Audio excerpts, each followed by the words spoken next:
ষষ্ঠ নিম্নচাপ বঙ্গোপসাগরে। উত্তর পশ্চিম বঙ্গোপসাগরে দানা বেঁধেছে ঘূর্ণাবর্ত।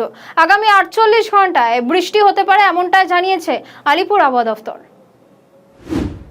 আগামী 5 দিন আবহাওয়া কেমন থাকবে ম্যাম? আর যে লো প্রেশারটা তৈরি হয়েছিল সেইটা আপাতত এখন ঝাড়খণ্ডের উপরে রয়েছে। এছাড়া মনসুন ট্রাফও মোটামুটিভাবে ফিরোজপুর থেকে শুরু করে রোহতাক, কোড়াই, সিদ্ধি এই সমস্ত জায়গার মধ্যে দিয়ে ওই লো প্রেশার ঝাড়খণ্ডের ওখান থেকে একেবারে সমুদ্র পর্যন্ত, ইস্ট সেন্ট্রাল বে অফ বেঙ্গল পর্যন্ত বিস্তৃত রয়েছে।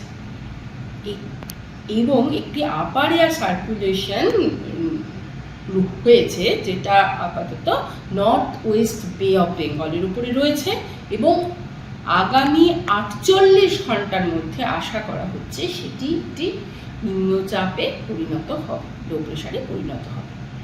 এই যে লো প্রেশারটা নতুন করে তৈরি হবে, এর প্রভাবে আমরা আমাদের দক্ষিণবঙ্গে আবার ভারী, অতি ভারী, ভারী থেকে অতি ভারী এবং অত্যন্ত ভারী বৃষ্টিপাত পাবো। সেইগুলোর ডিটেলসে এবার আমরা আসছি।